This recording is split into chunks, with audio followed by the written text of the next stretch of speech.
Students, good morning. Today we are going to discuss types of oblique projection and types of perspective projection. Before going to these, जो हमने last lecture में पढ़ा है उसको एक बार summarise कर लेते हैं. प्रोजेक्शन क्या होता है कि जो हमारे 3D ऑब्जेक्ट को 2D में ट्रांसफॉर्म करता है. तो प्रोजेक्शन एक ऐसी प्रोसेस है जो 3D ऑब्जेक्ट को 2D इमेज में कन्वर्ट करता है, चेंज करता है. ये कितने टाइप के होते हैं? दो टाइप के, parallel and perspective. Parallel projection में हमने देखा था कि जो प्रोजेक्शन लाइंस हैं are parallel to each other, और पर्सपेक्टिव में हमने देखा था कि जो प्रोजेक्शन लाइन है वो एक पॉइंट पर आकर कन्वर्ज हो जाती है, मिल जाती है. उस पॉइंट को हम प्रोजेक्शन डिफरेंस पॉइंट या वेनिशिंग पॉइंट या डायरेक्शन पॉइंट भी कहते हैं. फिर पैरेलल प्रोजेक्शन में हमने ऑर्थोग्राफिक्स के क्लासिफिकेशन पढ़े थे. आज हम पढ़ेंगे क्लासिफिकेशन ऑफ ऑब्लिक प्रोजेक्शन. सबसे पहले हम ऑब्लिक प्रोजेक्शन पढ़ेंगे. तो हम जानते हैं कि ऑब्लिक प्रोजेक्शन में हमने क्या पढ़ा था कि projection line are inclined with some other angle in the view plane. यहाँ जो प्रोजेक्शन लाइन है वो पैरेलल तो है टू ईच अदर, लेकिन वो इंक्लाइन करती है व्यू प्लेन के ऊपर some other angle, not 90 degree with the view plane. अब ऑब्लिक प्रोजेक्शन को हमने कितनी कैटेगरी में क्लासीफाई करा है? दो कैटेगरी में. कौन कौन सी? Cavalier and cabinet oblique projection.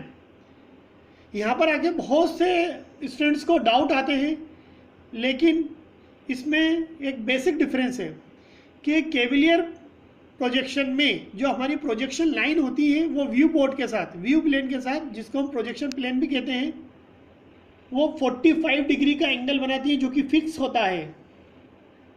वहीं कैबिनेट में जो प्रोजेक्शन लाइन है व्यू पोर्ट के साथ 63.4 डिग्री का एंगल बनाती है.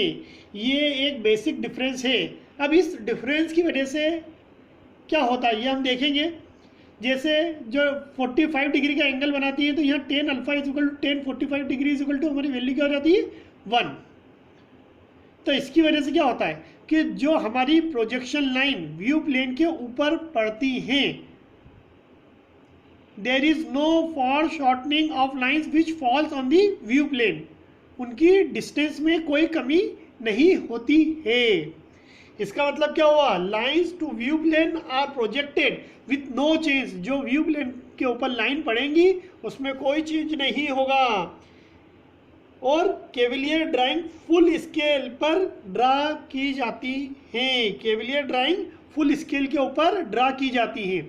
वहीं कैबिनेट प्रोजेक्शन की अगर हम बात करते हैं तो यहाँ हमारी वैल्यू क्या आएगी? tan 63.4 की लगभग 2 आती है.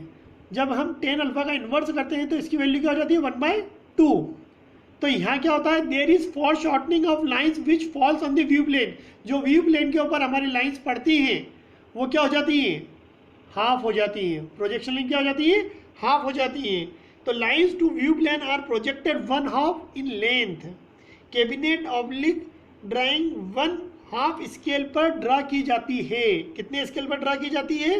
1/2 स्केल पर ड्रा की जाती है.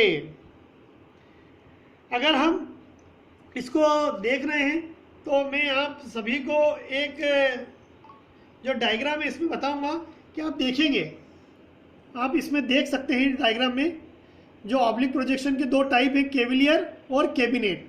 जैसे मैंने बोला है कि there is no change on length in the projection line. तो आप देखेंगे उससे होता क्या है. तो कैवेलियर प्रोजेक्शन में आप जो डेप्थ देखेंगे क्यूब की, आप देखो एज इट इज मिलती है, लेकिन कैबिनेट में क्या हो जाती है? ये आप देखेंगे लेंथ क्या हो जाती है? 1/2 हो जाती है. आप दोनों के डायग्राम में फर्क देख सकते हैं. यहाँ पर मैंने लिखा है 1/2, आप देख सकते हैं मैंने लिखा है यहाँ पर 1/2. इसके बाद हम लोग पढ़ेंगे टाइप्स ऑफ पर्सपेक्टिव प्रोजेक्शन. तो हम पर्सपेक्टिव प्रोजेक्शन के बारे में तो पहले ही पढ़ चुके थे कि प्रोजेक्शन लाइन जो रहती है कहाँ पर आकर मिलती है? वेनिशिंग पॉइंट के ऊपर. किसके ऊपर मिलती है? वेनिशिंग पॉइंट के ऊपर. तो हमने पर्सपेक्टिव प्रोजेक्शन में देखा था कि जो प्रोजेक्शन लाइन है जो व्यू पोर्ट के ऊपर पड़ती है, तो वहाँ पर जो अगर वेनिशिंग पॉइंट पर अगर हम बात करें तो यहाँ पर इमेज क्या दिखाई देती है, एक डॉट जैसी दिखाई देती है। कैसी दिखाई देती है, डॉट जैसी दिखाई देती है। लेकिन प्रोजेक्शन लाइन जब प्रोजेक्शन रेफरेंस पॉइंट पर मिलने से पहले ही व्यू पोर्ट पर कट होती है तो वहाँ पर हमारी इमेज दिखाई देती है। जैसे अगर यहाँ पर मिलने से पहले ही व्यू प्लेन के ऊपर कहीं पर भी अगर प्रोजेक्शन लाइन कट हो जाती है तो यहाँ पर हमारी क्या होती है, इमेज बनती है। अब ये पर्सपेक्टिव प्रोजेक्शन को हमने कितनी कैटेगरी में क्लासीफाई करा है, 1 point perspective projection, 2 point perspective projection, 3 point perspective projection. अब 1 पॉइंट पर्सपेक्टिव प्रोजेक्शन में क्या होता है, आप देख सकते हैं इस डायग्राम में कि 1 पॉइंट पर्सपेक्टिव प्रोजेक्शन में क्या हो रहा है, यहाँ पर एक ही वेनिशिंग पॉइंट होगा।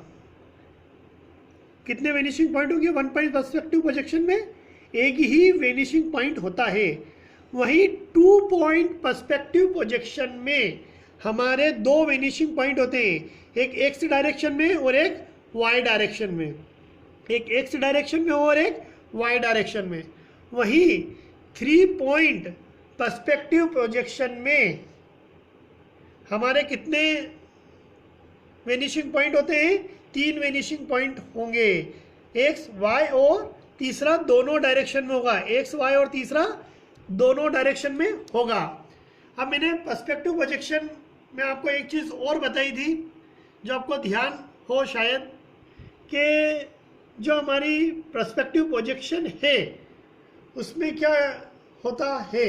आप ध्यान करिए, मैंने क्या बताया था आपको, शायद आपको ध्यान आए कि पर्सपेक्टिव प्रोजेक्शन में जो पर्सपेक्टिव प्रोजेक्ट डिस्टेंस है वो प्रिजर्व नहीं करता है। पर्सपेक्टिव प्रोजेक्शन पर्सपेक्टिव डिस्टेंस को प्रिजर्व नहीं करता, लेकिन ये रियलिस्टिक डिस्प्ले देता है पर्सपेक्टिव प्रोजेक्शन। Thank you.